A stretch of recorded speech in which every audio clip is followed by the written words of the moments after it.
por 4 milímetros de ancho. Él habla de 16 milímetros cuadrados. ¿De dónde salió este 16? Del 4 por 4, ¿verdad? 4 milímetros de alto por 4 milímetros de ancho es igual a 16 milímetros cuadrados. Y así lo refiere el fabricante, ¿verdad? Cuando ustedes leen la literatura, sobre todo del circonio, ¿verdad? Donde se habla mucho de esto. Entonces, es importante respetarlo. Si yo no puedo garantizar estos 16 milímetros cuadrados en el conector, pues yo no creo que sería bueno que pudiéramos hacer un puente completamente cerámico y tal vez debemos de hacerlo metal cerámico. Si yo no cumplo esto, ¿verdad? Entonces, ¿cómo sé si lo voy a cumplir? Pues eso lo ven ustedes en la fase de diagnóstico cuando ven los dientes, ven la altura del pilar, ustedes ven cómo está el antagonista y ustedes están viendo todo esto, pues ahí donde ustedes calculan, ¿verdad? Ustedes calculan si va a haber posibilidad de tener conectores gruesos, ¿verdad? Voluminosos. Si ustedes no lo pueden garantizar, eso es metal cerámica. Entonces no hay para más. En la foto superior podemos ver que ahí que dice 11 milímetros, ¿verdad? Entonces, el disilicato de litio, ustedes pueden hacer puentes, pero el fabricante dice de que solamente pueden llegar hasta el segundo premolar. O sea que yo puedo hacer puentes anteriores o reemplazando la primera premolar, ya sea superior o inferior. Entonces el retenedor sería la segunda premolar. Más allá de eso, ya no lo pueden hacer. Ya no pueden reemplazar segundo premolar superior ni inferior, no, mucho menos una primera molar superior e inferior, jamás se hace con disilicato de litio. El disilicato de litio, el último diente a reemplazar es el primer premolar Ese es el diente ausente más posterior que ustedes pueden reemplazar caninos, pueden reemplazar lateral, pueden reemplazar central, y primera premolar, pero ya segunda premolar ya no se puede. Entonces, lo que dice el fabricante con respecto a esto es de que deben de tener, aparte del conector voluminoso que deben de tener, pues también tienen que tener el diente a sustituir, no debe de medir más allá de 11 milímetros, ¿ya? Entonces, ¿por qué? Porque el material no tiene la suficiente fuerza flexural como para poder soportar un área tan larga, ¿verdad? Se fracturaría fácilmente, aunque tengan los 16 milímetros cuadrados. Entonces, si tiene más allá de 11 milímetros de largo, ¿verdad? El póntico, entonces ya no funciona, se fracturaría, ¿verdad? Entonces hay que tener un poquito de cuidado. El circonio no es así. El circonio puede aguantar mayores tamaños, ¿verdad? Del póntico, pero el disilicato de litio no aguanta más allá de 11 milímetros, ¿verdad? Entonces hay que tener mucho cuidado con eso. ¿Cuándo sé yo esta cuestión? Cuando estoy haciendo mi fase diagnóstica, cuando estoy viendo estoy viendo los modelos, estoy viendo la brecha edéntula, ahí es donde me doy cuenta. Y a veces esa es la parte que uno no revisa, ¿verdad? La parte que uno dice, nah, de ahí se va, ¿verdad? Y no es así, ¿verdad? Entonces hay que tener mucho cuidado con esta parte, ¿verdad? Cuando vamos a hacer metal cerámica, nadie se andaba preocupando por esto. ¿Por qué? Porque el metal es un material que es mucho más, mucho más, podemos decir, soporta mucho mejor la carga que la cerámica, ¿ya? Entonces tiende con esas posibilidades que tiene de deductibilidad y maleabilidad, puede deformarse un pelín más y aguanta más, ¿verdad? Aguanta más que la cerámica. La cerámica se fractura fácilmente, el metal no. Entonces, ahí sí hay que tener un poquito de cuidado cuando vemos esto. Ahora vámonos a la parte de la estática. Pues la transmisión de luz es bien importante. Si un paciente llega a la clínica y les dice a ustedes, doctor, quiero una corona que no tenga metal, ustedes tienen que pensar en dos razones por las que él quiere hacer eso. Número uno, de que el paciente esté metido en la onda neurofocal, ¿verdad? O sea, hay gente que no quiere tener metal en la boca porque interfiere con la transmisión de energías y no sé qué. Esa es gente que tiene su onda medio holística, que le llaman, ¿verdad? Entonces, Pues bueno, pues si ellos no quieren metal, pues entonces uno le tiene que poner las cosas libres de metal. Y la otra que es como el 90% de la población, pues lo que quieren es estética. Porque ellos saben de que una corona completamente cerámica, pues proporciona una mejor estética. Entonces, ¿por qué la cerámica proporciona una buena estética? Por su capacidad de transmitir la luz, ¿verdad? Entonces, hablando en cuanto a transmisión de luz, la cerámica tiene una tendencia a comportarse muy similar al esmalte, ¿verdad? Entonces deja entrar la luz. Entonces, en el esquema nosotros podemos encontrar tres posibilidades. La primera dice sistema metal cerámico. Segundo dice completamente cerámico. Y el tercero es un diente natural. Veamos las flechas, veamos el diente natural, ¿verdad? Veamos las flechitas. ¿Qué significan todas esas flechitas que se mira que atraviesa y que se salen y que se van para un lado y para el otro? Pues tenemos que entender cómo es el fenómeno de la luz cuando atraviesa un diente. Pues tenemos que ver de que hay una transmisión, ¿verdad?, de la luz, hay una reflexión de la luz, ¿verdad? Y hay una refracción de la luz. Esos son términos que ustedes ya han oído, ¿verdad? Entonces, cuando hay un diente natural, pues hay una parte que se refleja, otra que se refracta y otra que se deja pasar, ¿verdad? Entonces se deja pasar para otro lado. Entonces, ¿por qué así es las características ópticas que tiene el esmalte y la dentina? La cerámica se comporta muy similar, ¿verdad? Dependiendo también del tipo de cerámica que sea, porque no todas las cerámicas tienen el mismo comportamiento óptico que tiene el diente natural, pero básicamente tienen bastantes similitudes, ¿verdad? Entonces, lo que no se comporta igual es el metal cerámico. ¿Por qué? Porque el metal no deja pasar la luz. Y recordemos de que como el metal no va así solamente metal y después le montan la cerámica, recuérdense que hay una cerámica opaca, ¿verdad? Para poder enmascarar el color del metal y tenga más color de diente, pues la cerámica opaca también tiene ese efecto de reflejar la luz, o sea, la luz pega en el opaco y rebota. Entonces ya se pierde esa capacidad de la luz de pasar de un lado al otro que le da la naturalidad.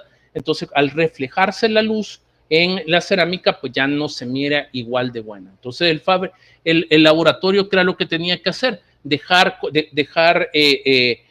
Tratar de dejar grosores bien grandes de cerámica de cuerpo para poder tratar de mimetizar lo mejor posible. Entonces, aquí esto tenía dos consecuencias estéticas. Dos consecuencias, una biológica y una estética.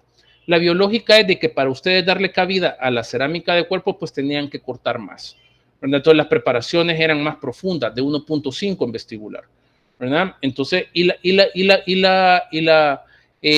estética es de que para poder, si no podían cortar la cantidad necesaria, entonces el técnico para dar ese grosor de cerámica de cuerpo necesaria para medio enmascarar la situación, pues hacía la cerámica más gorda y muchas veces salía fuera de contorno y el diente ya no se miraba igual al de la par. Entonces realmente trabajar como restauraciones completamente, metal cerámica, perdón, en el sector anterior, pues tenía su gracia. Algunas personas simplificaban el asunto y mandaban a hacer endodoncia al paciente para poder cortar más y para poder ganar mayor grosor de cerámica de cuerpo, ¿verdad? Pero ahora en estos tiempos eso ya es innecesario, ya podemos optar por cerámica, ¿verdad? Por cerámicas que transmiten la luz y que tienen un muy buen comportamiento físico-mecánico, ¿verdad? Entonces, por lo tanto, ya puedo tener una corona bastante aceptable y de un comportamiento muy similar al diente natural. Entonces, nuevamente, el diente natural pues transmite, pues también refleja, pues también refracta y y un poquito también absorbe, ¿verdad? La cerámica también tiene el mismo comportamiento, pero el metal cerámica no. La metal cerámica solamente refleja, ¿verdad?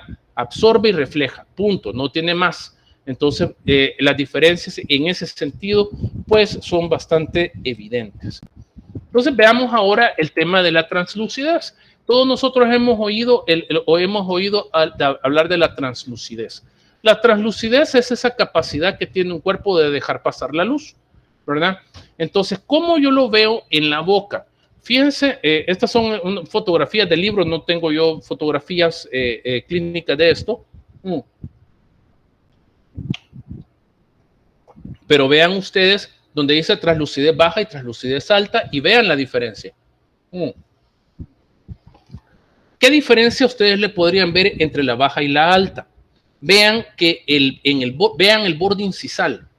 El borde incisal, donde dice baja, pues se mira como que hay algo como grisito oscuro, como queriéndose hacerse como negrito, ¿verdad? Pero donde dice alta es más marcado. Y hasta pueden ver hasta la dentina que está formando como mamelones. En la baja, pues ya viéndolo bien detenidamente, pues ya se pueden observar, pero no se observa tanto, ¿verdad? ¿Por qué se ve eso negrito?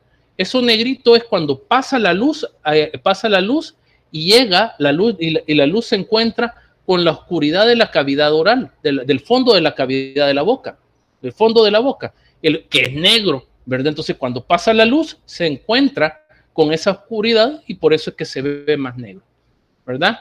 Entonces, si el esmalte pues es bien translúcido, entonces deja pasar la luz. Eso es propio de los pacientes jóvenes, ¿verdad? Entonces, cuando el paciente ya es mayor, el esmalte va cambiando por cuestiones, ¿verdad? Por cuestiones se va haciendo más, deja pasar menos la luz, pues se va haciendo de baja translucidez. Entonces, la translucidez es bien importante de reconocerla, porque si yo tengo una paciente pongámosle que hay una paciente que tiene 50 años, ¿verdad? Y la paciente quiere rejuvenecer su sonrisa. Y la paciente ya tiene 6 coronas adelante. Entonces ustedes les cambian las coronas y le dejan alta translucidez y esa alta translucidez le va a rejuvenecer la mordida, ¿verdad? Es una de las formas que se tiene para poder ganar un poquitito de estética. Pero si ustedes no tienen el paciente ya es una persona de 70 años y pues lo que quiere es comer y no está muy preocupado porque si los dientes se le ven jóvenes o no, pues entonces dejarle una cerámica de alta translucidez, pues realmente eso resulta un problema. Se van a ver anormales los dientes. Entonces a esos pacientes pues hay que ponerle cerámicas de baja translucidez. Ahora, nosotros lo que tenemos que ver y lo tenemos que reconocer es de que todos los materiales, que la gran mayoría de los materiales, ¿verdad?, tienen esos cambios de translucidez. El circonio como tal es un material que tiene baja translucidez, es un material poco translúcido. ¿Y eso por qué es? Y es porque el circonio es una cerámica policristalina, o sea que tiene solo cristal. Y el cristal no está hecho para la parte estética, como hablábamos al principio de las cerámicas, sino que para la parte mecánica, ¿verdad? Entonces el circonio, al ser policristalino, no va a tener una buena translucidez por sí mismo. El 3Y TZP. Ahora, si yo cambio de generación a 4Y TZP o 5Y TZP, que ya aumento la fase cúbica, entonces sí puedo ganar cierta cantidad de translucidez, pero entonces yo ya tengo que seleccionar el material. Por eso es importante saber cuál es el material que está funcionando, que estoy ocupando, ¿verdad? Por eso es bueno que el laboratorio me diga cuál es el tipo de circonio que está ocupando, porque así yo sé qué puedo esperar de él, ¿verdad? Entonces la translucidez se controla en el circonio a partir de la generación que yo ocupe, ¿ya? Entonces, el disilicato de litio es un material, ese material es único, pero yo puedo pedir el IMAX, que es el material, pues es una de las cosas de las cuales yo tengo que definir si yo quiero alta translucidez, baja translucidez o una mediana translucidez. Entonces, yo le puedo decir al técnico, quiero alta translucidez, y ellos ocupan unos bloques especiales que se llaman HT, de High Translucency. Si ustedes le dicen el diente tiene baja translucidez, entonces ellos ocupan un bloque que se llama LT, ¿verdad? Que es Low Translucency, baja translucidez. Y si ustedes la verdad no es un punto, o sea, da lo mismo, ustedes pueden poner un MT, ¿verdad? Que es de translucidez media, que no es ni muy ni tan, ¿verdad? Entonces ustedes lo pueden balancear en ese sentido. El feldespato no funciona así. El feldespato no tiene variación en la translucidez. El feldespato es un material de alta translucidez y punto, ¿verdad? No tiene variaciones. Entonces, ustedes tienen distintas maneras de manejar esta translucidez en los dientes, ¿verdad? Dependiendo de lo que ustedes quieran solicitar, ¿verdad? Entonces, esos son aspectos que yo tengo que tenerlos muy claros. La otra cosa que yo tengo que ver es el color del sustrato, ¿verdad? Porque no todos los dientes son amarillitos después cuando uno corta, ¿verdad? A veces podemos tener dientes que se encuentran pigmentados. ¿Pigmentados por qué? Puede ser una pigmentación intrínseca como la tetraciclina, que puede dejarme la dentina manchada, o puede ser una extrínseca que viene a partir de manchas por ejemplo, tatuajes de amalgama, ¿verdad? Que es el mercurio que entra a la dentina y mancha el color de la dentina, ¿verdad? O puede ser lo negro que queda de la microfiltración, que a veces ha ocurrido en resinas y cosas así, como lo que ustedes están viendo, ¿verdad? Entonces, esas pigmentaciones me pueden alterar completamente el color, ¿verdad? Y también la presencia de postes, ¿verdad? De postes colados particularmente. Antes, pues, hacían bastante postes colados, pero el metal del poste colado, si yo le pongo una corona de disilicato de litio, pues cuando entre la luz se va a reflejar con el metal del formadentina y ya la estética se va a perder. Entonces, esos dientes, pues esos sustratos me tienen que preocupar, ¿verdad? Me tienen que preocupar porque si el paciente buscaba estética y de repente el paciente se ríe y se va a ver una sombra oscura debajo de la corona, pues lo más seguro es que va a llegar y va a protestar. Entonces yo tengo que tomar estrategias para poder enmascarar esos colores. Una estrategia es controlar esa translucidez que tiene la cerámica. Y la otra estrategia es cubrir esas manchas o esos postes colados con otros materiales para que estos no se vayan a ver. Entonces, pues es importante entonces cuando yo veo este tipo de restauraciones. Entonces, cuando yo veo eso, existen guías de colores especiales, ¿verdad? Si yo veo que el sustrato donde yo voy a hacer la corona está manchado, como se ve en la fotografía, pues existen guías de colores específicas para esos sustratos. O sea, los colores no son como que tan parecidos a los sustratos que puedo tener, pero aproxima, ¿ya? Entonces yo puedo aproximar qué tan oscuro o qué tan manchado puede estar. Entonces, si yo le digo al laboratorio, mire, yo tengo este color, pues ellos tienen guías de conversión donde buscan cuál es el mejor bloque que ellos pueden ocupar, ¿verdad? Entonces, ellos ya van buscando estrategias para poder tapar los colores, ¿verdad? Ahí ustedes pueden ver en la fotografía cómo se va ocupando en esos dientes que tienen una pigmentación, ¿verdad? Intrínseca por tetraciclina, ¿verdad? Si se ven los dientes manchados, ¿verdad? Entonces, ahí ustedes pueden ver, pues obviamente ninguno pega directamente, pero el que se vea más parecido a lo manchado, pues ese es el que vamos a escoger y se meten. Ivoclar, que es el fabricante de IMAX, tiene una aplicación especial donde si ustedes meten el color, ¿verdad? Y meten otros parámetros que les piden, entonces ellos les sugieren a ustedes cuál es el mejor bloque que pueden tener, que pueden ocupar para ese caso, ¿verdad? Entonces la información realmente es valiosa. Y podemos ver este puente, pues, ¿cuál es la importancia que tiene eso? Pues ese puente circonio, pero vean que tiene color rosado, ¿verdad? Entonces, ¿qué es lo que quiero decir? Que hay cerámicas para poder mimetizar la encía, ¿verdad? Hay cerámica rosada, ¿verdad? Entonces la cerámica rosada pues es de bastante utilidad, ¿verdad? Porque a veces si yo te calculo que un póntico me va a quedar demasiado largo, pues yo le puedo mandar a colocar cerámica rosada encima al póntico para simular que la encía llega hasta determinado nivel y el diente no queda tan largo, ¿verdad? cuando tengo troneras demasiado abiertas y no quiero que se vean espacios negros debajo, puedo colocar cerámica rosada. Y así yo puedo ir haciéndolo. Ahora, la cerámica rosada es un material bien difícil de escoger, porque si hay algo difícil de escoger es el color de una encilla. Entonces hay guías de colores especiales para esto que el técnico pues puede escogerlo dependiendo de lo que ustedes le manden, ¿verdad? Lo mejor es tomar una fotografía, ¿verdad? Y la fotografía enviársela a él para que él escoja el mejor color, ¿verdad? Para poder encontrar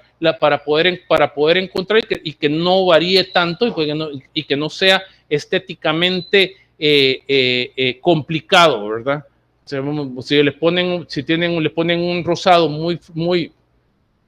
un rosado demasiado ligero y tal vez el rosado era más fuerte o tal vez hasta con pigmentaciones como la gente morena, ¿verdad? Entonces no se va a ver bien. Entonces sí se tiene que buscar y no hay, como les digo, no hay una guía exacta, pero se trata de aproximar lo mejor posible. Entonces, los otros criterios que tenemos que ver para la cerámica, pues el primero que tenemos que ver es el sector. No es lo mismo anterior que posterior. ¿Por qué? Porque anterior es más estético y el posterior es más funcional. Entonces, en el sector anterior me interesa que prevalezcan más los criterios estéticos y en posterior los criterios de resistencia, ¿verdad? Entonces ahí donde va variando mi selección. No es lo mismo una corona que un puente, ya lo mencionamos, ¿verdad? Un puente un puente ya implica considerar la biomecánica de los conectores, ¿verdad? Entonces ya eso complica un poco más la situación. Entonces la cantidad de unidades, pues, o sea, una incrustación que ustedes hagan, una corona, pues la llevan de ganar bastante si colocan una cerámica, pero si ustedes ya van a hacer un puente, pues no es cualquier cerámica la que van a colocar. El color del sustrato, pues ahí ya lo hablamos, ¿verdad? No es lo mismo que sea el amarillito o el cafecito que parezca sano, a verdad un diente que se encuentre pigmentado o que tenga alguna estructura metálica encima. El tipo de restauración, pues no es lo mismo que sea parcial a que sea completa. ¿Por qué? Ya lo vamos a explicar en cementación adhesiva, ¿verdad? Una restauración parcial, pues depende mucho, depende mucho del método de cementación y una completa, pues es una combinación, ¿verdad? De la adhesión con características con formas de resistencia y retención, ¿ya? Entonces eso pues vuelve diferente la selección de lo que yo voy a hacer. La capacidad adhesiva del sustrato pues depende de dónde se pega, porque si yo voy a cementar una restauración en un sustrato que tiene tanto esmalte como dentina, pues es diferente a que solamente tenga dentina, ¿verdad? O que sea cemento y dentina, ¿verdad? Entonces es diferente completamente. Entonces, pues el anterior en cuanto a parcial y en cuanto al tipo de restauración y esta capacidad adhesiva, tal vez no tenga que ver mucho con criterios de selección de cuál cerámica voy a escoger, sino que tiene que ver mucho entre si voy a hacer una restauración completamente cerámica o una metal cerámica, ¿ya? Una metal cerámica. Entonces, ahí sí tal vez la cosa cambia. Igual el de la oclusión, porque la oclusión, pues, si yo tengo una oclusión estable, pues puedo colocar cualquier cosa. Pero si yo tengo una oclusión inestable o existe una parafunción, entonces como que de repente una restauración completamente cerámica no es la opción. Pero doctor, ¿y por qué no ponemos circonio que es súper fuerte? Igual no deja de ser cerámica. El hecho de que el circonio sea súper fuerte no significa que lo voy a poner en cualquier lugar, ¿ya? Entonces, en ese caso, en los casos de oclusión inestable o en el caso de una parafunción, entonces, pues lo mejor es colocar restauraciones metálicas o metal cerámicas, ¿verdad? Entonces, ahí sí se tiene que platicar con el paciente y se le tiene que explicar muy bien estas situaciones. Entonces, nuevamente este esquema es más que claro. Pues entonces, si para mí el punto es estética, pues el más estético es el feldespato y el menos estético es el circonio. Hablando del 3Y TZP, ¿verdad? Entonces, intermedio se queda el disilicato de litio. Si yo quiero algo que tenga una fuerza, alta fuerza, pues el más fuerte es el circonio, el 3YTZP, y el menos es el feldespato. Entonces, y en medio el disilicato de litio. Entonces, cualquiera podría decir, no, yo voy a escoger siempre el disilicato de litio, porque el disilicato, pues está estético intermedio y fuerza intermedio. No es tan así. Tienen que considerar mucho, tienen que hacer un buen diagnóstico para poder ver cuál es el mejor, ¿verdad? Porque si ustedes tienen una situación ideal, pues ustedes pueden trabajar con feldespato fácilmente. Pero si ustedes tienen una situación no tan ideal, tal vez el disilicato sí lo sea, ¿verdad? Y si tal vez la estética no es el punto, pues podrían trabajar con un circonio. O sea, es que depende.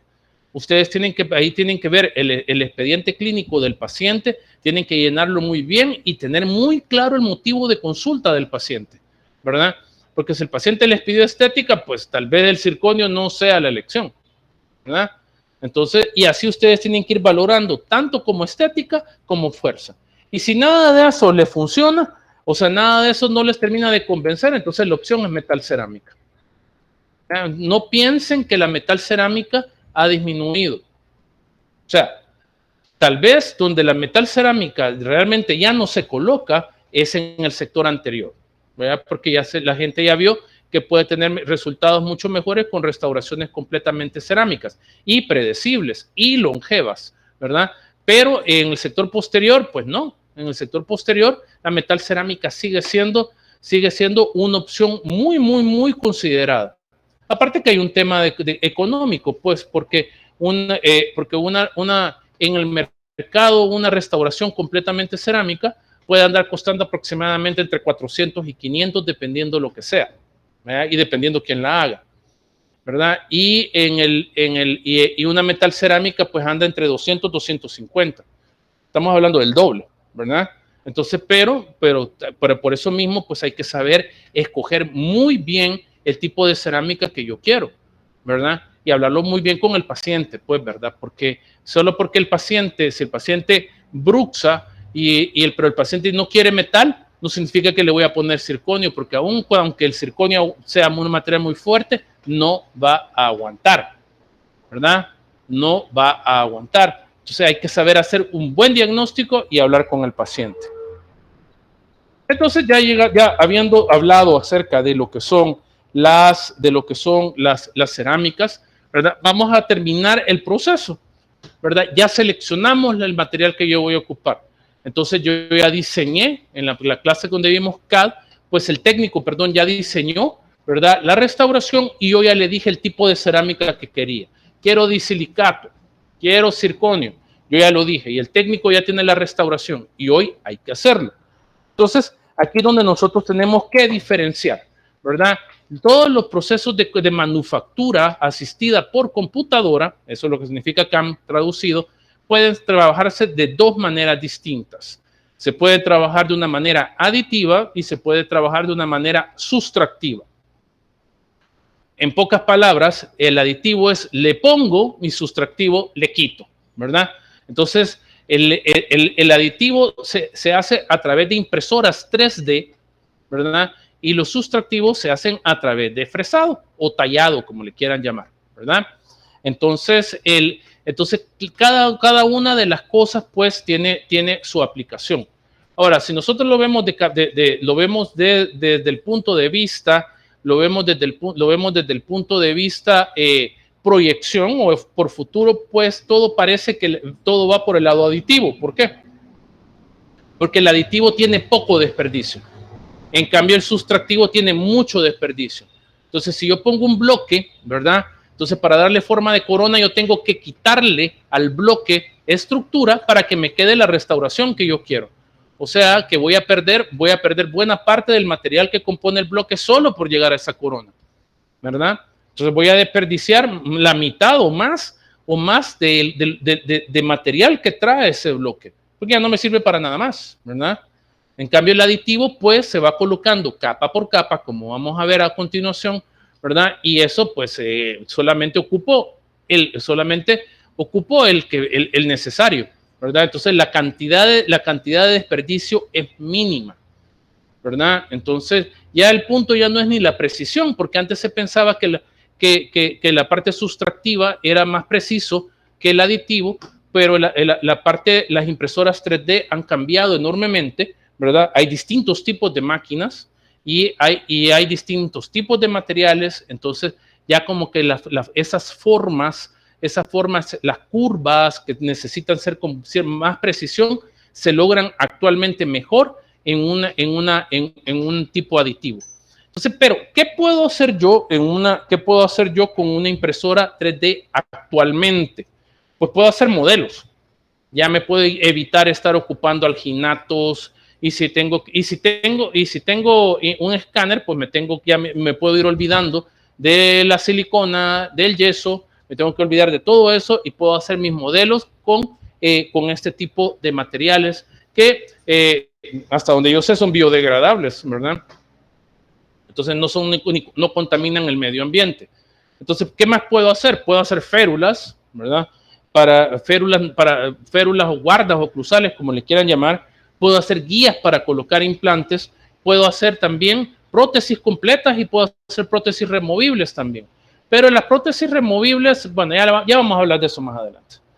En cambio, todas las cosas que son en metal y en cerámica, ¿verdad? Que tienen que ver con prótesis fija en diente natural o soportada por implantes, pues eso sí se sigue haciendo todavía sustractivo, ¿verdad? Coronas, puentes, ¿verdad? Eso todavía se hace sustractivo, ¿verdad? Entonces, sí hay diferencia, ¿verdad? Actualmente los laboratorios pues ya tienen de las dos cosas para hacer dependiendo de lo que ustedes necesiten. Y ellos se encargan de hacer todo para que ustedes lo tengan en el momento que lo solicitan, ¿verdad? Entonces, pero démosle una miradita realmente a cada una de las dos tecnologías que se aplican en esta cuestión de las impresoras y también del tallado. Bueno, la parte aditiva, como ya lo dijimos, pues tiene que ver con la impresión 3D. Técnicamente también se le conoce como prototipado, ¿verdad? Entonces, el prototipado, porque se hacen prototipos, ¿verdad? Entonces, así se conoce a nivel de ingeniería. La impresión 3D, pues no es algo que sea exclusivo para odontología. Hay impresoras especiales para odontología, pero ustedes se van a dar cuenta que a nivel industria, es más, cualquier persona, yo puedo entrar a Amazon y puedo comprar una impresora 3D que me cuesta $300, ¿verdad? Y puedo hacer cualquier muñeco que yo quiera, ¿verdad? Puedo hacer todas las figuritas que yo quiera, ¿verdad? Entonces, por eso se le conoce como prototipado, porque si ustedes cuando hacen lo que ustedes quieren, pues ustedes hacen un prototipo, ¿ya?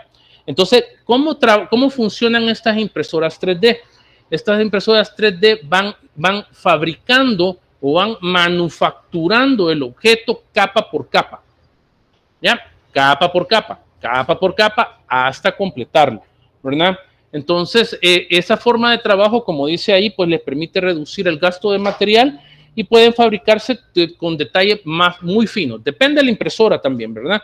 Pero, porque no todas las impresoras son iguales, pero en una buena parte ustedes pueden hacer detalles muy finos. Entonces, ¿cómo funciona esto?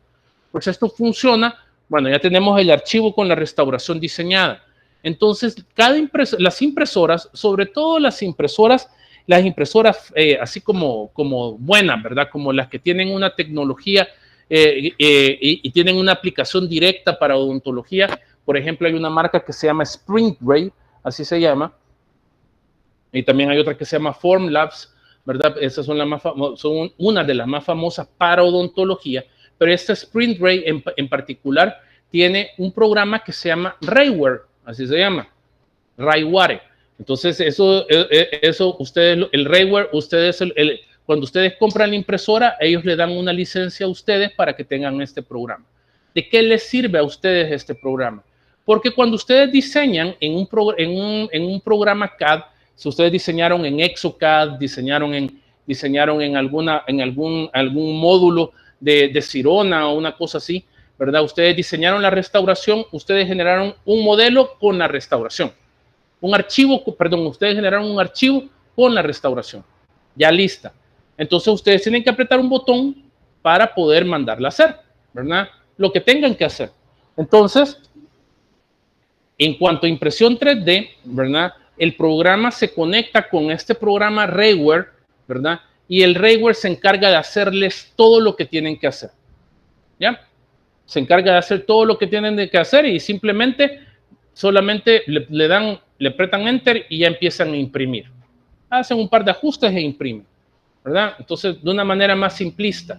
Pero si ustedes no tuvieran ese aparato Rayware, ustedes tendrían que hacer dos procedimientos, ¿verdad? El primer procedimiento es generar las capas por las cuales va a ser impresas el objeto. Recuerden que la impresión es capa por capa. Entonces, ustedes tienen que definir qué va a ir capa por capa. Entonces, ¿en cuántas capas ustedes lo necesiten?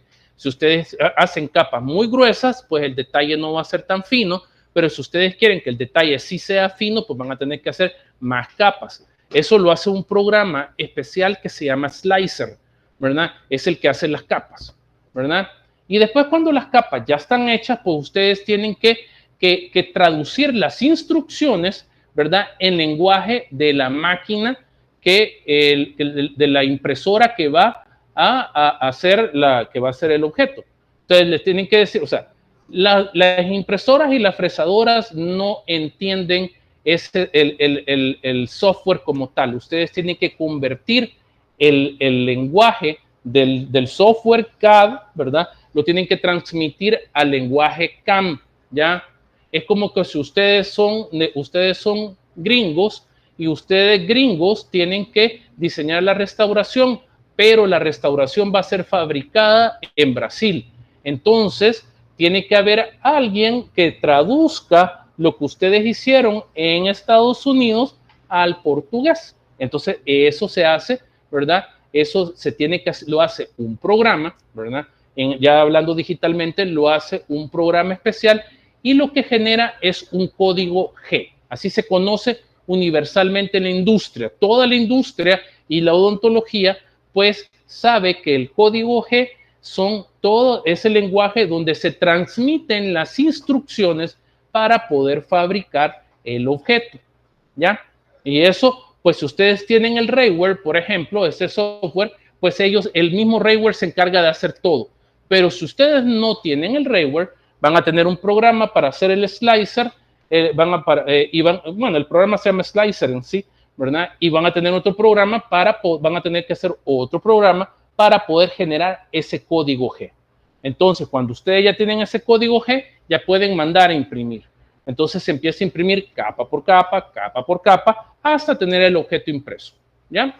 Entonces, dependiendo de lo que ustedes hagan, pues la impresora, pues la impresora se puede tardar una media hora, generalmente la impresión se tarda bastante. Es más tardadito que el aditivo ahorita es más lento que el sustractivo. Se tarda un poquito más, ¿verdad? Ustedes pueden tallar algo en 17 minutos, 10 minutos, entre 10 y 17 minutos, dependiendo la cerámica que sea. Y en una impresión 3D, ustedes se pueden tardar una media hora, como mínimo. O sea, es más lento, pues. Entonces ahí ustedes tienen que ir jugando con el tiempo.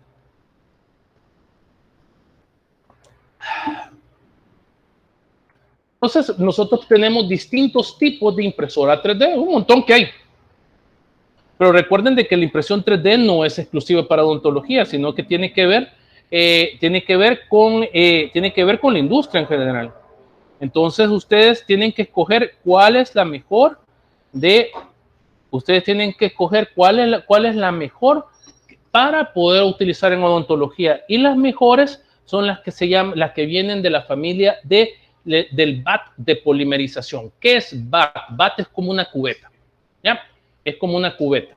Entonces, ustedes escogen cuál es el mejor para odontología, y casi todas las impresoras que se utilizan en odontología son de tipo de polymerization BAT, así se conocen en inglés, ¿verdad? Y ustedes ocupan específicamente las de tipo SLA, que son las siglas de estereolitografía, ¿ya? Entonces, ustedes ese es el tipo que ocupan.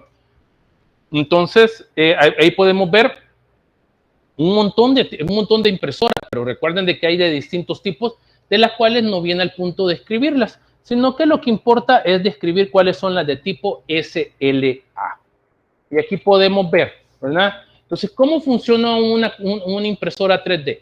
Pues como ustedes ya les dije, pues estas se llaman, vienen de una familia más grande que se llama Polymerization Vat. Entonces, ustedes están viendo que le están agregando el material en el vat, ¿verdad? O sea, en la cubeta. Ahí ustedes ven cómo le van agregando, ¿verdad? Y el material es especial. Le vamos a hablar un poquito acerca de eso. Entonces, en esa cubetita, pues a partir de ahí se va a empezar a generar lo que es el objeto que ustedes van a imprimir. Ahora, hay una diferencia entre los tipos, los subtipos de estereolitografía y la DLP, que significa Direct Light Projection, se llama DLP. Creo que esa es la traducción, ¿verdad? La diferencia es la fuente de luz que se ocupa para poder endurar el material que ustedes están colocando. Básicamente el material es un material polimérico, es una resina con distintas características diferentes, ¿verdad? Pero siempre están en base a una resina. Entonces esa resina polimeriza, ¿verdad? Esta resina polimeriza. ¿Y cómo polimeriza? Pues aquí está la diferencia entre el SLA y el DLP. El SLA pues tiene como una salida láser, ¿verdad? Que va polimerizando cada uno de los puntos que le interesa a la máquina polimerizar, ¿verdad? Le va dando cada uno de esos puntos. Y esos puntos, ¿dónde vienen determinados? Capa por capa, ¿verdad? Entonces, en una capa, pues se saben cuántos puntos se tienen que tocar y eso es lo que va apuntándole el láser que tiene. En cambio, el DLP tiene un proyector y tira una sola luz, ¿verdad? Tira una sola luz y esa sola luz polimeriza todos los puntos que se tienen que polimerizar. Entonces, el SLA va punto por punto y el DLP agarra todos los puntos. ¿Cuál es la mejor para odontología? Pues el SLA porque da mayor precisión, ¿verdad? Entonces, ¿cómo funciona esto? Entonces, hay una especie como de bandeja, ¿verdad? Hay una especie de bandeja que contacta o queda como al ras del material polimérico que se ha colocado en la bandeja. Entonces, cuando se empieza a imprimir, ¿verdad? La bandeja empieza a subir, ¿verdad? Empieza a subir. Entonces, cuando va subiendo, va polimerizando, subiendo, polimerizando, subiendo, polimerizando, subiendo, polimerizando. Ya siempre hay una parte de lo polimerizado que queda contactando con la resina líquida, ¿verdad? Entonces, eso es lo que se va polimerizando. La capa se polimeriza, sube un poquito. La capa polimeriza, sube otro poquito. Y así se va generando el objeto que ustedes necesitan que se haga. ¿Ya? Entonces, esa es la cuestión. Entonces, la bandeja contacta el material líquido, empieza a subir la bandeja, ¿verdad? Y el láser empieza a endurar las partes, ¿verdad? Que son necesarias endurar y después sube, ¿verdad? Y sigue polimerizando hasta que eso se termine. Y así es como se obtiene cualquier tipo de objeto que sea impreso por 3D. Ustedes pueden ver ahí en el YouTube hay un montón de videos. Ustedes pueden poner 3D printing, ¿verdad? Pueden poner SLA en YouTube y hay un montón de videos ahí donde les va a enseñar máquinas trabajando. También pueden entrar al sitio de SprintRay, ¿verdad? Ustedes pueden entrar y ahí pueden encontrar también otro montón de videos de las máquinas funcionando y ahí ustedes pueden ver de qué se trata. Entonces, aquí podemos ver, ya específico para restaurativa, pues podemos ver los modelos, ¿verdad? Entonces, los modelos, pues, ustedes pues, si van a hacer un montón de modelos, ustedes pueden dejar la impresora trabajando en la noche y cuando ustedes lleguen al día siguiente, pues ya van a encontrar todo impreso, ¿verdad? Todos los modelos listos que ustedes quieren, como sean necesarios, ¿verdad? Ya abajo podemos ver un modelo, ¿verdad? ¿Qué son esos palitos que vienen abajo del modelo? Son los soportes, así se conocen, ¿verdad? Entonces, esos soportes, pues, pues los objetos nunca quedan pegados a la bandeja donde se hacen, sino que quedan suspendidos en soportes, ¿verdad? Para poder ahorrar material, van quedando cada uno de esos palitos. Esos palitos se pueden ir separando, se pueden separar y pueden tener un tamaño determinado según ustedes lo determinen. Pero si ustedes no tienen el rayware que hablábamos, pues tienen que ir colocando en el slicer cuántos palitos quieren que vayan, ¿verdad? Y todo eso lo tienen que ir definiendo. El rayware se los hace automáticamente. Pero el colocar esos palitos, pues se llaman soportes y es para poder sostener el objeto sin que quede pegado a la bandeja. Y todo tiene soportes. Ustedes pueden ver las coronas que ustedes que están viendo ahí. Con el tema de las coronas, ¿qué tipo de coronas se pueden hacer? Pues andan muchos fabricantes diciendo de que ya pueden hacer coronas cerámicas. Pero realmente la cerámica no es completamente cerámica. O sea, a lo que me refiero es de que hasta la fecha el único material que puede ser ocupado en una impresora 3D es material polimérico. Entonces la cerámica va dentro de ese material polimérico, por lo tanto el material no es cerámico, sino que es polimérico con cerámica, viene siendo como un material como híbrido, ¿verdad? Entonces el material realmente no es cerámico, sino que tiene una cantidad de cerámica adicionada a la resina y pues eso lo hace un poquito más resistente. Pero básicamente no son cerámicas. Por lo tanto, yo me atrevería a decir de que las coronas que se hacen por impresión 3D son provisionales o son de duración intermedia, ¿verdad? Son de duración intermedia, o sea que duran un poco más que los provisionales. Entonces, ustedes pueden tener muy buenos resultados con eso, ¿verdad? Pero como que lo van a hacer como restauraciones definitivas, pues me atrevería a decir de que todavía no hemos llegado a ese punto. Ahora, a ustedes están viendo ahí que las restauraciones están con soporte, pues esos soportes se cortan con una tijerita especial y después se desgasta y se pule y ya tienen ustedes restauraciones ya listas para ser colocadas, ¿verdad? Entonces, ahí ustedes pueden ver. Ahí pueden ver también un modelo, ¿verdad? Pueden ver un modelo con los cortes hechos. Ustedes pueden realizar individualizaciones en esos modelos. Claro que se puede. Hay formas de hacerlo. Y este pedazo, espérate, a ver si se me ve. Aquí se alcanza a ver la flecha que estoy señalando. Es como no sé si se alcanza a ver. Entonces, esta flecha, donde estoy señalando la flecha, ese como varilla que va ahí, eso es lo que me permite saber si estoy en máxima intercuspidación. Viene siendo como la varilla o el tope incisal, ¿verdad? De un articulador, ¿verdad? Entonces, y ahí ustedes saben cuando contacta eso, porque eso contacta una parte con otra, y si ustedes ven que contactan al mismo nivel quedando igualito, es que tienen la máxima intercuspidación. Son detalles, o sea, realmente hacer modelos con impresión 3D es bastante interesante. Aquí pueden ver, esto es una prótesis completa. ¿Ustedes pueden hacer prótesis completa con impresión 3D? Sí, sí se puede. Pero ustedes van a ver una particularidad ahí. La primera particularidad es de que ustedes tienen la posición de los dientes se trabaja en un módulo especial o en un programa especial. Entonces, cuando ustedes ya tienen la posición de los dientes ya delimitada, entonces, que lo hacen en el programa, pues ustedes pueden mandar a imprimir los dientes. Entonces, la base protésica y los dientes se imprimen por separado, porque por sí son dos colores diferentes de material. Pues para hacer la base, pues tienen que ocupar un material rosado. Y si ustedes van a hacer dientes, pues tienen que poner algo color diente, ¿verdad? Entonces, los hacen por separado y después los dientes se pegan a las bases protésicas. Entonces, ocupan un pegamento especial, ¿verdad? Para poder fijar los dientes a la base protésica.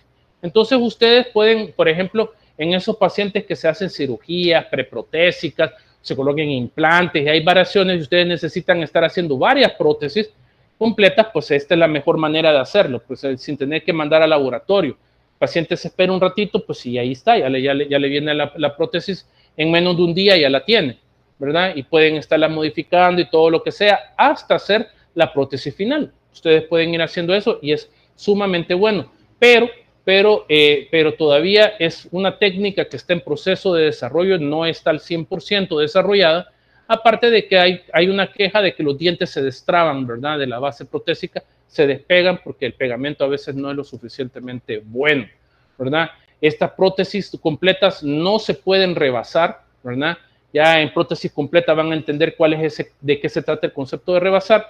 Lo único que puedo decir que una prótesis completa hecha con impresión 3D no es rebasable.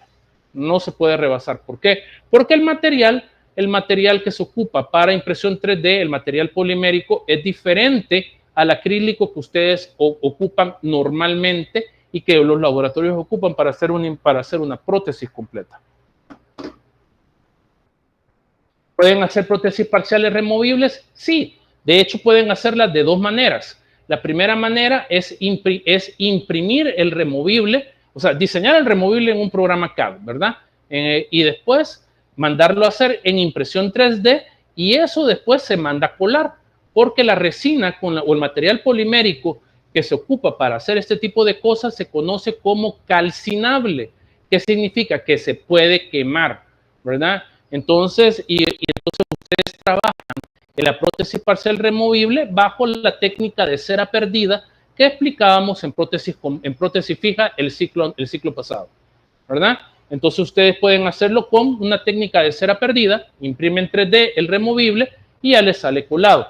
Y la otra, pues ustedes pueden ocupar máquinas especiales, ¿verdad? Hay máquinas especiales, tecnología, no me acuerdo cuál es la tecnología de las impresoras que ocupan metal, pero ahí ustedes pueden ver aparatos removibles, un montón de cofias, ahí pueden ver de subestructuras metálicas, ustedes pueden ver un montón ahí de ejemplos de impresión 3D en metal. ¿Se puede hacer? Sí, se puede hacer, pero son máquinas completamente diferentes, tecnología completamente diferente, las máquinas valen como $200,000, una impresora 3D de estereolitografía para odontología les anda costando como unos $7,000, $8,000 por ahí, ¿verdad? El sistema. Entonces, ya una máquina para poder imprimir 3D metal ya anda costando como unos $140,000, $150,000. Entonces, sí hay una diferencia, ¿verdad? Entonces, como que la gente, en todo caso, si van a ocupar metal, prefieren tallar cera, ¿verdad? O imprimir material calcinable y después lo procesan como técnica de cera perdida. Aquí tenemos los materiales. Si ustedes me preguntan de qué se trata cada material, no les puedo decir porque los fabricantes no revelan cuál es el material, cuál es la composición de cada uno de esos botes que ustedes están viendo ahí. Lo único que ustedes saben es para qué. Hay una resina para guías, hay una resina para modelos, hay una resina para poder hacer, hay de distintos tipos para poder hacer troqueles, hay para poder hacer férulas, o sea, hay un material específico para cada cosa. ¿Ya? Entonces, no tenemos idea exactamente de qué está compuesto un material para impresión 3D. Pero sí sabemos básicamente que son polímeros, otras veces que son metal, ¿verdad? Que son metálicas, dependiendo de la máquina, ¿verdad? Obviamente, ¿verdad? Entonces, pero si ustedes van a ocupar una tipo SLA, una tipo estereolitografía o una DLP, pues ustedes lo que están ocupando es resina. Pero si ustedes van a ocupar metal, entonces ya ocupan otro tipo de máquina, que es lo que estábamos hablando, ¿verdad? Cerámica, mucho se habla de que el circonio se va a poder imprimir 3D. Todavía no. No existe todavía circonio para poder ser impreso 3D. No existe todavía una cerámica que sea 100% cerámica para ser impresa. No han llegado todavía. ¿Que se va a llegar? Sí se va a llegar en unos 5 años cuando ustedes ya estén ejerciendo, pues muy probablemente les toque oír alguna conferencia donde se los anuncie. Pero hoy por hoy eso todavía no ha sido alcanzado, ¿verdad? Entonces hay distintos tipos de materiales para poder hacer esto, ¿verdad? Y ustedes tienen que preguntar exactamente, ¿verdad? Con qué material le van a hacer las cosas para que ustedes sepan. Lo ideal, pues, sería que cada casa fabricante tiene su propio juego de sus propios materiales, ¿verdad? Aquí se ocupa bastante las resinas de Sprint Ray, porque hay bastante Denteco, que es el distribuidor, pues tiene bastante máquinas vendidas y pues vende bastante de esto. De hecho, a los fabricantes, pues lo que venden más no son las impresoras, sino que es el material, ¿verdad? Entonces ustedes la gente que tiene impresoras 3D y las ocupan adecuadamente, ¿verdad? Y ocupan una SLA, pues ocupan de estas marcas, ¿verdad? O la del fabricante de la impresora, ¿verdad? Entonces eso siempre se tiene que respetar, porque eso les permite tener una mejor calidad de lo que ustedes mandan a hacer. Entonces, pero cuando ustedes imprimen, pues el proceso no es como ya imprimí y ya estuvo, ¿verdad? Entonces, cuando ustedes terminan de imprimir, pues ustedes sacan el objeto de la bandeja de la impresora, ¿verdad? Y ustedes tienen que pasar a lo que se conoce como postprocesamiento. ¿En qué consiste el postprocesamiento? La primera cosa es eliminarle la capa inhibida que le queda a lo que ustedes han estado haciendo, porque recordemos que es una resina es un material polimérico y siempre queda por los polímeros, aunque no se quieran, les queda una capita encima. En este caso, en la impresión 3D, pues es un poquito más gruesita la capa, ¿verdad? Pero esa capa, pues no es el objeto de lo que ustedes han estado haciendo. Entonces ustedes tienen que meterlo en una máquina que es de lavado y secado. Entonces, ¿qué es lo que lava? La máquina lo que hace es que con alcohol, ¿verdad? Dispara alcohol al objeto y el objeto pues se le lava la capa, esa capa inhibida, y ya les queda el muy objeto, ¿verdad? Entonces después de eso se seca. La máquina pues adentro tiene un ventiladorcito, pues, y después de que ya se lavó, pues el ventiladorcito pues la seca, y eso después ustedes la pasan a una unidad de postcurado. Entonces, ¿qué es una unidad de postcurado? Pues el objeto que ustedes han impreso termina de polimerizar en una cámara que le aplica luz, ¿verdad? Una luz especial para que el objeto polimerice completamente. O sea que que cuando sale de la impresora 3D y después de lavar, podríamos decir de que el objeto está como en un 80% polimerizado. Por lo tanto, el objeto se les puede desgastar bien fácil, se les puede quebrar fácil, se les puede desgastar fácil. Entonces, para evitar ese tipo de problemas, ustedes tienen que tenerlo 100% polimerizado. ¿Y cómo logran eso? Eso lo logran, ¿verdad? Metiéndolo en la unidad de postcurado, y ya con eso ya queda listo. Entonces, cuando yo ya lo lavé, ya lo sequé y ya lo postcuré, entonces la guía quirúrgica, el modelo, la restauración ya está listo para poder ser ocupado con el paciente. Entonces, básicamente de eso se trata la impresión 3D. Ahora veamos el sustractivo. El sustractivo ya es otra historia. El sustractivo ya es otra historia, ¿verdad? Y aquí lo que tenemos, pues tenemos un solo programa, ¿verdad? Aquí ya no tenemos que andar pidiendo como el Rayware, como un programa accesorio, no. Entonces lo que hace, ya sea que ustedes tengan un programa de diseño cerrado como Sirona o sea Exocad, pues, estos programas ahí mismo se generan todas las indicaciones que se tengan que dar, ¿verdad? Entonces se hace lo que se conoce como estrategia de tallado, ¿verdad? Y las estrategias de tallado es cómo va a cortar la fresadora el bloque o el disco. Si yo tengo que poner la fresa en recto, inclinadito, y si es inclinado, en qué ángulo va a ir, si tiene que hacer una trayectoria recta o tiene que hacer una trayectoria curva, si tiene que moverse en distintas profundidades, pues todo eso queda programado dependiendo del objeto que ustedes hayan diseñado, ¿verdad? Entonces eso se le conoce como estrategia de tallado, la máquina lo hace. Y después, cuando tiene esa estrategia de tallado, pues lo que hace, lo que se hace es que se convierte en código G nuevamente. ¿Por qué? Porque las impresoras, porque las talladoras, pues no entienden el mismo lenguaje del software que ustedes ocuparon para diseñar. No lo entienden. Entonces tienen que traducírselos al lenguaje máquina. Y eso, ese lenguaje máquina es lo que se conoce como código G y aplica tanto para impresoras 3D como para las talladoras o fresadoras. Entonces, cuando ya se encuentra el código G, entonces eso se tiene que mandar a fresar.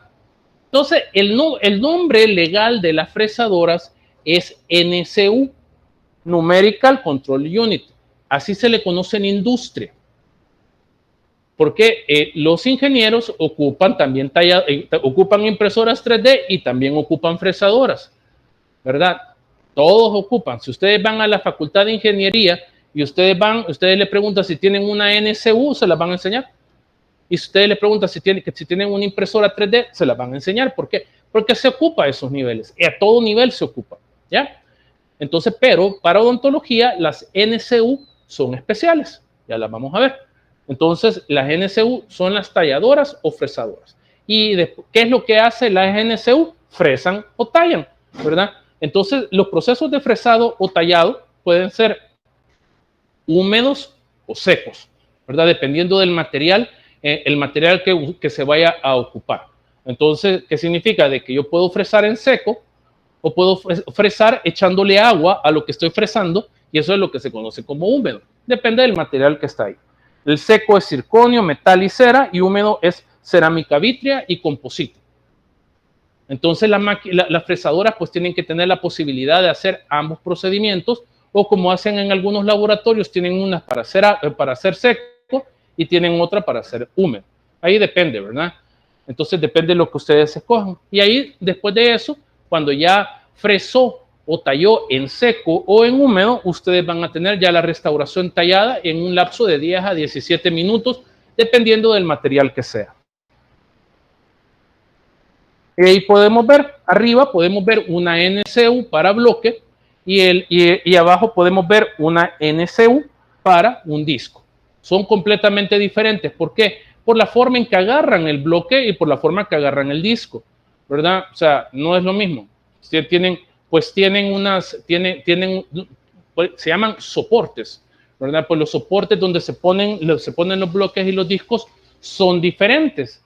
Entonces, como los soportes son diferentes, pues la forma en que llegan las fresas a tallar o a fresar, como le quieran llamar, ¿verdad? Pues también va a ser diferente, ¿ya? Entonces, las máquinas son diferentes y si ustedes quieren tener una máquina que frese disco, las máquinas suelen ser más grandes. Las de bloque suelen ser un poco más pequeñas porque están diseñadas para poder tenerlas en las clínicas y poder hacer restauraciones, coronas, como incrustaciones, coronas o puentes chiquitos, hacerlos rapidito y poder hacerlos dentro de la clínica. Esa es la idea de los NCU más pequeños para bloque. Ya los de disco, pues son así como que mucho más, son para trabajo mucho más grande, ¿verdad? Puentes largos o que agarran curvas. Entonces, eso se hace en el laboratorio, no se hacen en las clínicas y las máquinas, pues, son diferentes. Ahí podemos ver el soporte de los discos, ¿verdad? Entonces, la característica que tiene estos soportes, ¿verdad? Es para poder agarrarlo bien, ¿verdad? No se agarra de una orillita, sino que se agarra de toda la circunferencia para que no se mueva. Pues no es necesario que no se mueva porque si no queda mal lo que se va a tallar. Entonces, las NCU, ¿verdad? Tallan de acuerdo a lo que se conoce como ejes. Los ejes, pues, es la dirección de cada movimiento que tiene la herramienta con la que va a tallar. Entonces, si ustedes quieren que una fresa se mueva de arriba a abajo, ese es un eje. Si ustedes quieren que la fresa se mueva de izquierda a derecha, es otro eje. Si ustedes quieren que la fresa se mueva de adelante a atrás, es otro eje. Si ustedes quieren que se mueva de un lado para el otro, ese es otro eje, ¿verdad? Entonces, las máquinas pues tienen distintos ejes.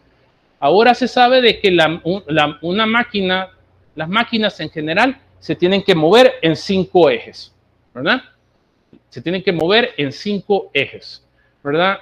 Ya antes se creía que 3 ejes era lo más, ahora la tecnología ha subido a 5 ejes para disco, ¿verdad? Y 4 ejes para una máquina de bloque, ¿ya? Entonces, ese es el estándar de lo que tenemos ahora para poder generar restauraciones que sean adecuadas. Entonces, todos nosotros vamos a oír más de alguno, ¿y cuántos ejes tiene la máquina? Entonces, bueno, realmente nadie anda preguntando, solamente el que quiera hablar paja anda preguntando por los ejes. Pero para que ustedes sepan y no queden con cara, ¿qué es un eje? Entonces, ya ustedes tienen que saber, es las direcciones en las cuales se mueve la máquina para poder fresar. Entonces, eso significa, y los movimientos pues están controlados a partir de las estrategias de tallado que fueron definidas durante el procesamiento antes de mandar a fresar la restauración.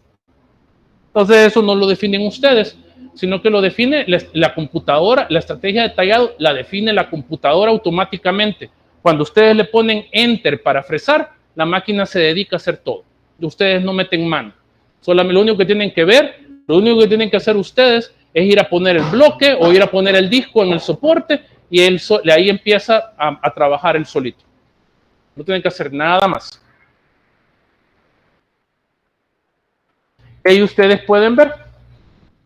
Las talladoras ocupan fresas. Eso es lo que ocupan, ¿verdad? Entonces, la fresa, ahí ustedes pueden ver las fresas son diferentes que las que ustedes ocupan para poder, podríamos decir que son como primas hermanas de las que ustedes ocupan en sus piezas de mano. Pues obviamente son más resistentes, tienen que ser mucho más resistentes que una fresa de pieza de mano, porque están trabajando con materiales mucho más fuertes, mucho más sólidos, y pues entonces tienen que resistir, ¿verdad? O sea, tienen un tiempo de duración. Que la máquina ya la sabe cuáles son, ¿verdad? Ustedes tienen que comprar las fresas que les dice el fabricante de la fresadora. Entonces, si ustedes ocupan las que los fabricantes les dicen, pues ellos ya saben que esa fresa dura 10 fresadas, 20 fresadas. Entonces, cuando ya la máquina cuenta que van 10 fresadas o 20 fresadas, entonces lo que hace es que ustedes están viendo la foto, ustedes están viendo que hay una luz verde, ¿verdad? Entonces esa luz verde se pone roja, ¿verdad? Y eso significa, esa luz roja significa que no pueden ocupar la fresadora porque las fresas ya llegaron a su vida útil y tienen que cambiarlas. Entonces ustedes las cambian y la luz que ustedes están viendo ahí en la cámara se vuelve verde y ya pueden seguir fresando. ¿Ven? Entonces la máquina solita lo va haciendo. Entonces ahí ustedes están viendo, estas son para NSU de bloque, ahí ustedes pueden ver, así se mide una cámara en el interior, y pues las fresas pues se mueven en distintas direcciones, el bloque se mueve en otras direcciones, o son los ejes, ¿verdad? Y va girando para ir haciendo, dándole forma a la restauración que ustedes quieren, ¿verdad? Entonces, y eso me lleva a un punto muy importante. Cuando ustedes preparan, cuando se les mencionó de que ustedes cuando van a trabajar en CAD/CAM, no pueden preparar dejando filos. ¿Por qué? Porque las fresas que se ocupan para poder tallar no son lo suficientemente delgadas como para poder reproducir ese filo. ¿Ya? Entonces ustedes tienen que dejar los bordes incisales, pues tienen que dejarlos bastante romos o bastante bien redondeados y sin filo, ¿verdad? Entonces tienen que dejarlo para que la fresa de la máquina pueda reproducir lo que ustedes están dejando. Entonces ustedes pueden ver en la segunda, aquí donde estoy poniendo la flechita, pueden ver el grosor de la fresa y pues está fresando a lo mínimo, pues, ¿verdad? Pues está fresando a lo menos que puede, y lo menos que puede es el diámetro de la fresa, pero el diámetro de la fresa pues es mucho más grueso que el filo que ustedes han dejado. Entonces, ¿qué significa? Que va a quedar un espacio hueco, y es esto que estoy señalando acá. Esto azul queda hueco. ¿Por qué queda hueco? Queda hueco porque la máquina no logró reproducir lo delgado del filo. Entonces, ese hueco va a quedar ahí y va a tener que ser rellenado con cemento. Si esta restauración en un momento determinado sufre una fuerza mala, pues se va a quebrar por ese lugar, por el donde está el cemento y donde está más delgado. Ahí se va a quebrar. Entonces, por eso es importante no preparar con filos, para poder evitar que queden huecos porque la máquina no los logra reproducir. Eso es algo importante que se debe uno de tener siempre en mente. Y aquí y volvemos al caso que estábamos haciendo en primer momento, y ahí está, las coronas y el puente se mandó a hacer en IMAX, ¿verdad? Entonces ahí podemos ver las coronas, la corona y el puente que han sido fresadas, en estado verde, por eso lo ven morado, porque el IMAX cuando está recién fresado, pues está fresado en estado verde, y por eso lo ven moradito, ¿verdad? Lo ven moradito, acaba de salir del laboratorio, y ahí ya queda puesto en el modelo para que ustedes puedan ver cómo sale. Luego, el laboratorio tiene que meter estas coronas en estado verde en un horno, ¿verdad? Para poder terminar la cristalización y que el material ya tenga el 100% de densidad. Recordemos que en estado verde la densidad de la cerámica es del 40%, ¿verdad? Y la forma del cristal es en forma de glóbulo o plaqueta, no me acuerdo qué le ponen, no, glóbulo creo que le ponen. Entonces, y cuando ustedes terminan la cristalización del estado verde, lo llevan al 100% de densidad y ahí ocurre un crecimiento cristalino. Entonces ya el disilicato de litio adquiere las características físico-mecánicas de las que hemos estado hablando. Entonces ahí está el hornito donde se mete y pues ya tenemos nuestras restauraciones. Entonces el laboratorio pues las manda ya para que nosotros podamos hacer las pruebas. Aquí recuerden, no va a haber prueba de metal ni prueba de bizcocho. Es una sola prueba y la prueba de la restauración, ¿verdad? Donde el laboratorio se las manda ya terminadas. No se las manda a prueba, a menos que ustedes le digan que no se las glaseen. Pero el laboratorio generalmente se las manda terminadas porque, pues si ustedes han trabajado bien, han tomado una buena impresión, han preparado adecuadamente, ¿verdad? Y tienen el control del diseño, o sea que ustedes han participado en el diseño, han visto la intensidad de los contactos oclusales, han visto las formas y todas las cosas, pues básicamente estas restauraciones son casi de poner y casi hacerle un par de toques y cementarlas, ¿verdad? Entonces, ya si ustedes están haciendo un montón de pruebas y todo eso, algún problema hubo, ¿verdad? Entonces, generalmente estas restauraciones no tienen problemas de asentamiento y estas restauraciones no tienen problemas de ajuste marginal. Sin embargo, se deben de hacer las pruebas, ¿verdad? Se deben hacer pruebas de asentamiento, se deben de hacer pruebas de ajuste marginal de la misma manera en que se hace con metal y bizcocho en metal cerámica, ¿verdad? Pero aquí es un solo paso. O sea, si ustedes ven que rebota, cuando colocan el puente rebota, pues hay que empezar a ver los contornos cervicales, abajo de los conectores, abajo del póntico, tienen como se les ha enseñado, pero se tiene que desgastar. Y después cuando ustedes ya tengan completamente asentados, ustedes agarran su explorador y empiezan a revisar el ajuste marginal en los 360 grados de la línea de terminación.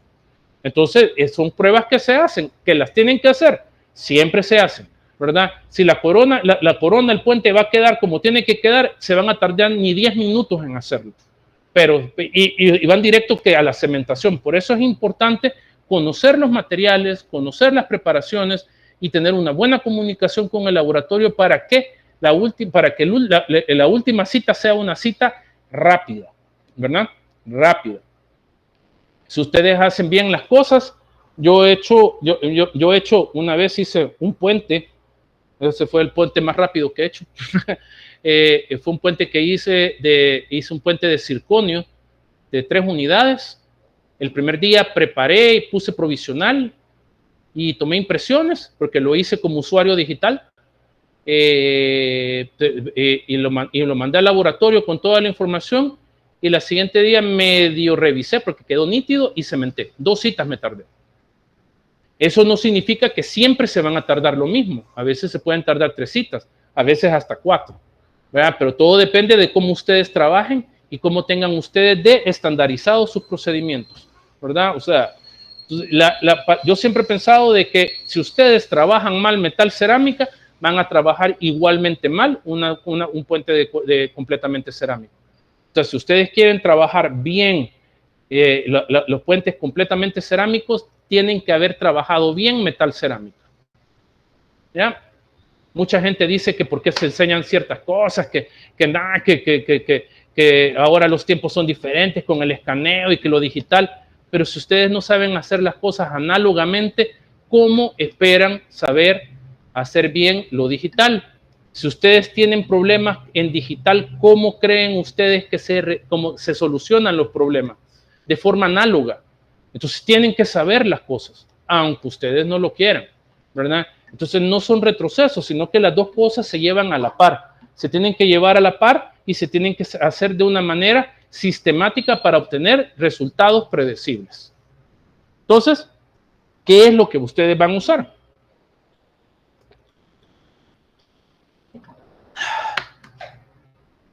Pues ustedes no. Si la idea es de que ustedes tengan que hacer el procedimiento cuando le mandan las pruebas es que se menten inmediatamente, pues ustedes tienen que venir equipados. Tienen que venir equipados con piedras especiales, ¿verdad? Tienen que venir equipados con fresas de banda roja y banda amarilla para poder hacer desgastes, ¿verdad? Y tienen que venir equipados con hules, ¿verdad? Con hules para pulido. Porque los hules para pulidos, pues son, los hules para pulidos, pues no son los mismos para cada cerámica. Tienen que tener un hule de pulido para disilicato, tienen que tener un hule de pulido para circonio, tienen que tener un hule de pulido para feldespático. No son las mismas. Entonces tienen que tener cosas diferentes para poder hacerlo. Entonces, como les decía, ustedes tienen que, en la cita de las pruebas y cementación, pues ustedes tienen que ver primero el asentamiento, revisar que asiente, ¿verdad? Si no asienta, pues hacen ustedes los desgastes donde ustedes ya aprendieron que tienen que hacerlos en las pruebas que vimos en metal cerámica. Pues los mismos lugares también, ¿verdad? Y si no se acuerdan cuáles son esos lugares, vayan a revisar el protocolo, porque ahí en los protocolos está establecido lo que tienen que hacer. El ajuste marginal lo tienen que revisar también, tienen que ver los contactos oclusales céntricos y excéntricos también, ¿verdad? Pero como les digo, si ustedes han controlado bien el diseño con el laboratorio, o sea, ustedes han participado, pues es muy poco lo que tienen que hacer ahí. Y finalmente tienen que ver aspectos de morfología que tampoco tienen que estar haciendo mucho, porque si ustedes han visto el diseño de la restauración, pues poco tendrán que hacer. Entonces, ¿a qué me refiero con eso que ustedes han participado con el laboratorio? Pues ustedes lo que tienen que ver es lo siguiente. Ustedes, cuando ustedes trabajan digital, ¿verdad? Cuando ustedes trabajan digital, entonces ustedes tienen que, cuando ustedes mandan al laboratorio, pues el laboratorio, antes de mandar a fresar o a tallar la restauración, les va a mandar a ustedes por WhatsApp el diseño, cómo quedó. Entonces ustedes ahí van a ver la morfología. Entonces ahí ustedes van a ver los contactos oclusales, porque les van a mandar la forma de la corona, cómo les quedó, y les van a mandar una foto donde se ven los contactos oclusales. Y ahí ustedes le pueden decir, hágame el contacto más grande, auméntele al contacto, quítele al contacto, ¿verdad? Ustedes ahí lo van a ir viendo, ¿verdad? Entonces el laboratorio se lo va a mandar, y cuando ustedes le den las instrucciones y les digan a ustedes, hagan la corona, entonces ahí el laboratorio lo va a tallar y ya les va a mandar lo que ustedes aceptaron. Ahora, si lo que ustedes aceptaron no les gustó después cuando ya les vino, pues no va a ser culpa del laboratorio, porque el laboratorio se los enseñó primero a ustedes. Entonces ahí eso es bien importante que lo tengan bien claro. Cuando ustedes aceptan el diseño, ustedes ya están asumiendo el costo completo de la restauración. Y si la restauración viene mala, ¿verdad? En cuanto a forma, en cuanto al diseño general de la restauración. Si a ustedes no les gusta, pues van a tener que volverla a pagar. Porque el laboratorio no se va a hacer cargo de eso. El laboratorio les va a decir, yo le mandé el diseño y usted me dijo que sí. Entonces ustedes ya ahí la regaron. Lo único que puede pasar es, por ejemplo, si el ajuste marginal no quedó bien, ¿verdad? Pero ahí también es discutible porque habría que ver en la calidad de la impresión que ustedes mandaron o del escaneado que tiene el laboratorio. ¿Qué significa esto? La gente que piensa que cuando ya tiene escáner ya no va a tener que volver a poner hilo retractor, creo que se ha equivocado un poquito, porque siempre se tiene que poner. Porque para que la corona quede realmente ajustada, necesitan ver bien el margen, ¿ya? Y si no lo ve el margen el que lo diseña, pues se lo va a inventar cuando ya lo tenga. Y ahí viene el problema. Entonces, si ustedes metieron hilo retractor, si ustedes mandaron el escaneado, queda bien, ¿verdad? Con todo el hilo retractor, o si ustedes pusieron hilo retractor y tomaron una impresión de silicona, ustedes debridaron y les quedó súper bonito el debridado y ya tienen todo listo, y aún así hay problemas de ajuste marginal, entonces sí es problema del laboratorio, no es problema de ustedes.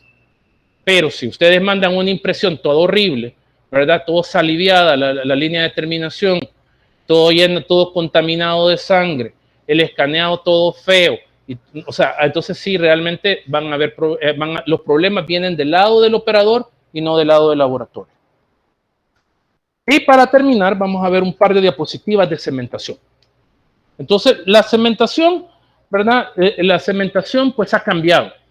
Desde el momento en que el odontólogo ya dijo el universo no es solo metálico, sino que también es cerámico, pues ya cambió. Entonces ya las formas de cementar pues son completamente diferentes. Cementar metal era lo más sencillo que había. Ustedes agarraban una gota de polvo, una gota de líquido, la mezclaban, se la metían a la corona y eso era todo. Ya, no había ningún tipo de cosa adicional que hablar al respecto, ¿verdad? Pero ahora ya cambió eso. Ya, el concepto ya cambió completamente. ¿Por qué? Porque ahora estamos ocupando otro sustrato que es cerámica. Y la cerámica necesita del refuerzo de la adhesión para poder tener un mejor desempeño. Entonces entramos en la época de lo que nosotros conocemos como cementación adhesiva. Cuando nosotros mezclábamos el polvo con el líquido o mezclábamos dos pastitas, eso se conocía como cementación convencional, y el mejor representante de eso era el ionómero de vidrio. El ionómero de vidrio ha sido el rey y señor durante 20 años de cementación, ¿verdad? Pero ahora ya no es así. Ahora la odontología se está volviendo adhesiva y el odontólogo está cementando con resina. Y como ustedes saben, pues a la par de la resina siempre va un sistema adhesivo. Entonces, pues, la combinación del sistema adhesivo con un cemento de resina y con un tercer elemento que ya vamos a ver, que son los tratamientos superficiales en el sustrato cerámico, ¿verdad? Entonces ya tenemos lo que conocemos ahora como cementación adhesiva. Entonces la cementación adhesiva tiene muchas ventajas, ¿verdad? La primera ventaja, pues, son los tipos de adhesión que participan en ellas.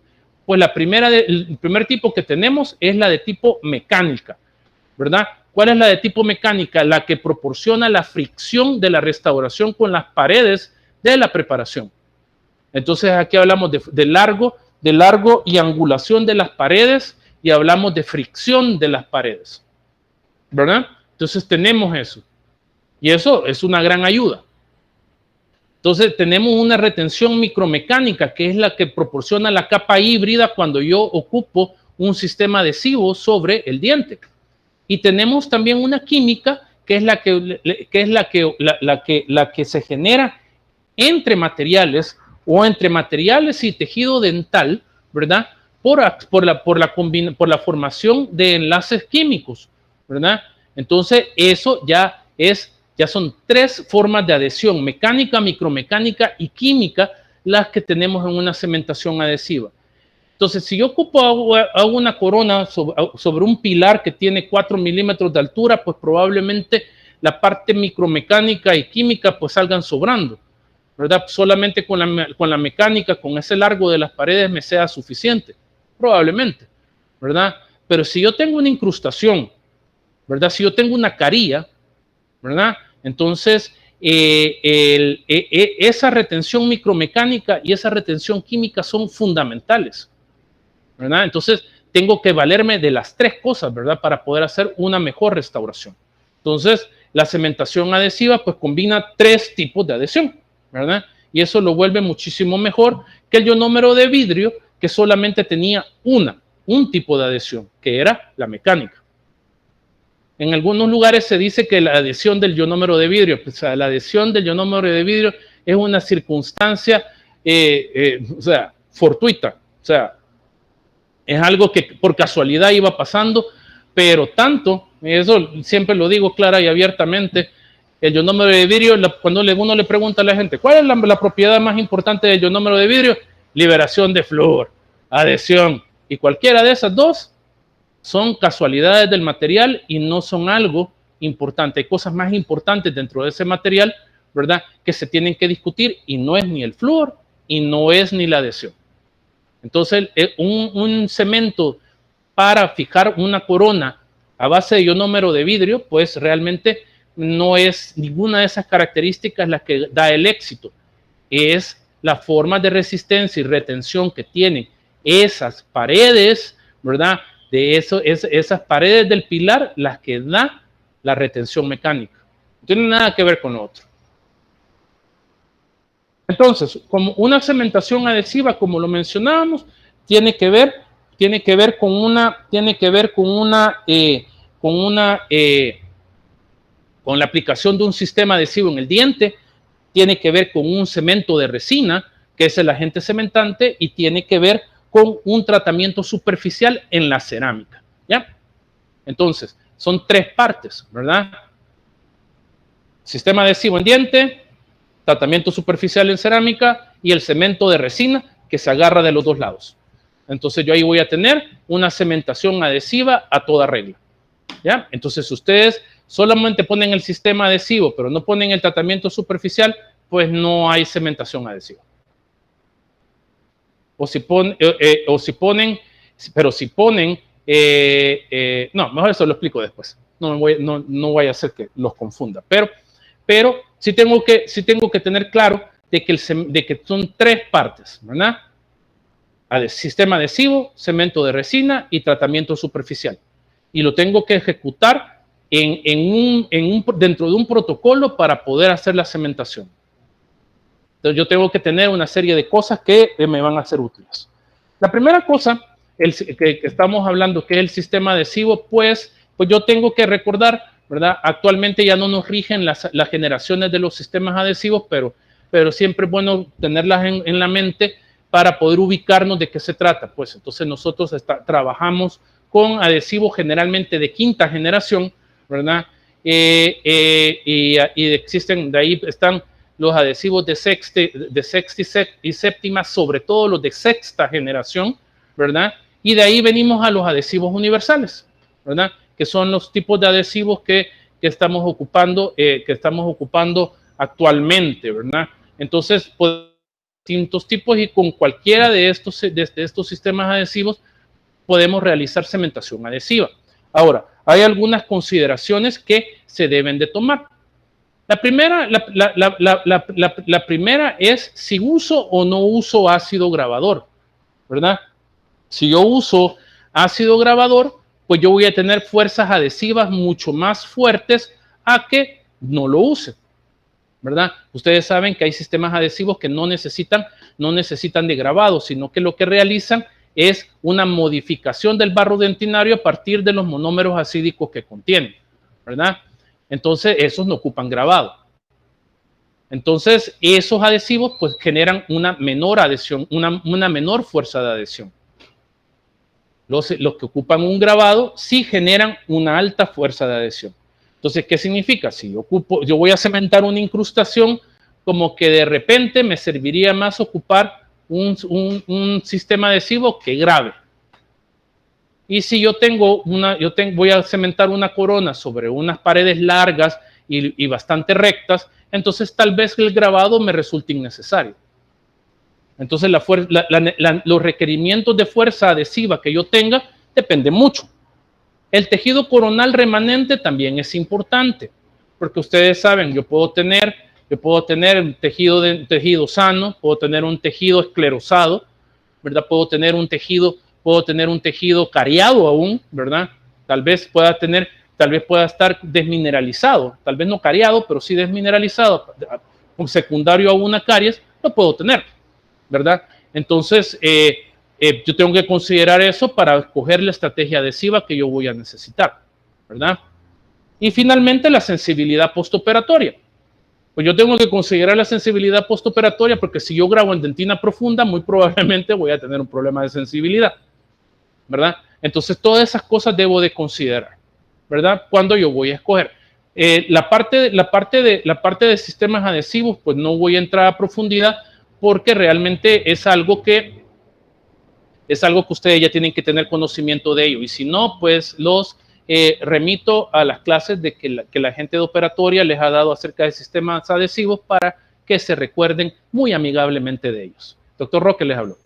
Entonces, lo que les dijo él, pueden irlo a repasar.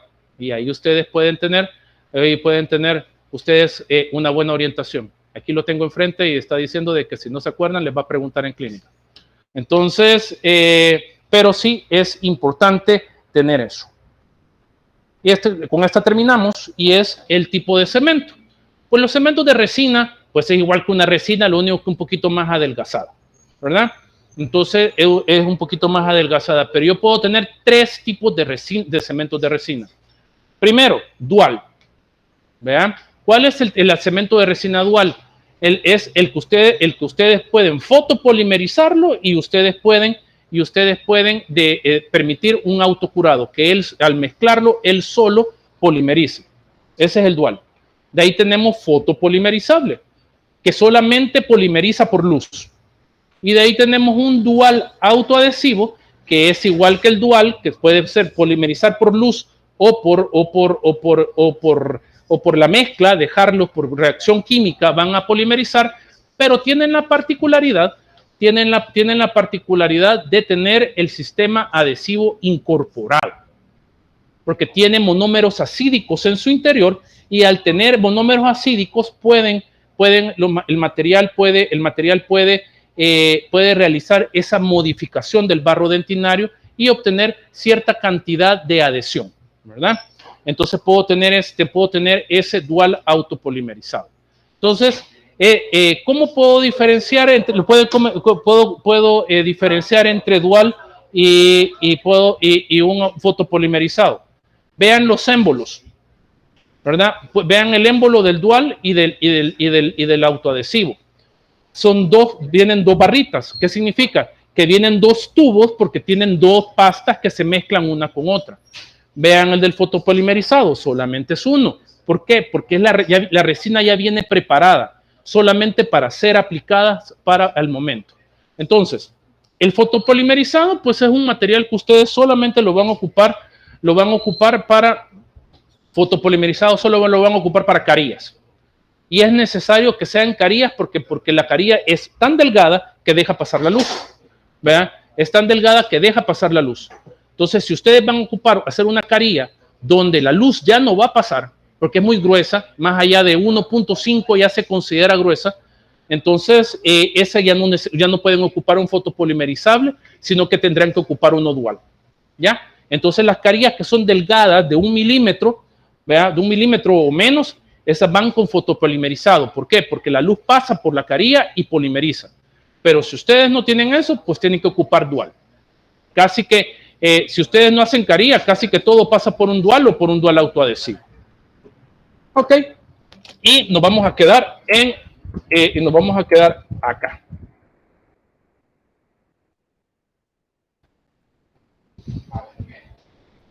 Vamos a ver. Ya tenemos toda la gente que se pueden anotar.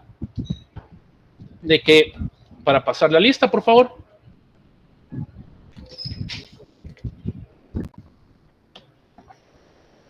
Entonces ya se pueden anotar todos y ya pueden quedarse ahí. El día de mañana vamos a tener la clase presencial. Yo voy a terminar esta parte de cementación y va a continuar la doctora Damari Montes para poder hacer esto.